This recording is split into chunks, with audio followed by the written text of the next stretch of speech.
தலைவர். அதாவது ஏற்கனவே இந்த ஜவுளி பூங்கா அமைப்பதற்கு அதிமுக ஆட்சி இருக்கின்ற பொழுது நம்ம ஸ்டீல் பிளான்ட்ல ஒரு குறிப்பிட்ட நிலம் கையகப்படுத்துவதற்கு நாங்கள் முயற்சி செஞ்சோம்.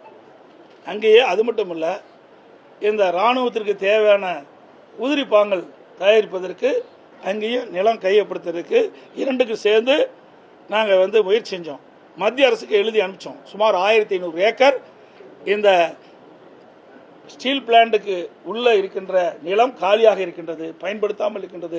அந்த நிலத்தை இந்த 2 திட்டங்களுக்கு வழங்க வேண்டும் என்று மத்திய அரசுக்கு மாநில அரசு கடிதம் மூலமாக எழுதப்பட்டது. மத்திய அரசு ஒத்துக்கொண்டது.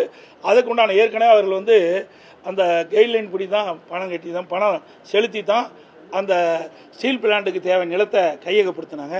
அப்பொழுது மத்திய அரசு சொல்லிச்சு, மத்திய அரசு குறிப்பிட்டாங்க, நீங்கள் கைட்லைன் படி நீங்கள் அந்த 1500 ஏக்கருக்கு நீங்கள் பணம் செலுத்தப்பட்டால் இதை தமிழ்நாடு அரசுக்கு மாற்றி வழங்கும்னு சொன்னாங்க. ஆனால் இந்த அரசு கிடப்பில் போட்டுது. இப்போ அங்கே அந்த பிரச்சனையும் வந்திருக்காது. இதெல்லாம் அதிமுக ஆட்சியில் எதை கொண்டாந்தோமோ அதையெல்லாம் இவர்கள் கடைபிடிப்பதே கிடையாது, தொடர்வது கிடையாது.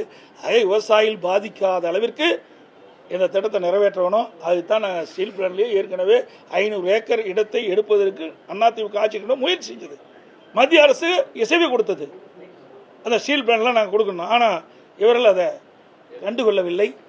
அதனால் விவசாயிகள் இன்னைக்கு போராட்டம் நடத்திட்டு இருக்காங்க. இதுதான் உச்சநீதிமன்றமே தீர்ப்பு கொடுத்துட்டு, நீ நானும் பேசி என்ன பிரயோஜனம்? சொல்றதை கேளு. உச்சநீதிமன்றம் தீர்ப்பு கொடுத்துட்டது, அதுக்கு பிறகு நீ நானும் பேசி பிரயோஜனம் கிடையாது. அதனால இந்த பயணம் இல்லை. அனைத்து ஊடகங்களுக்கும் பத்திரிகை நண்பர்களுக்கும் நன்றி, வணக்கம்.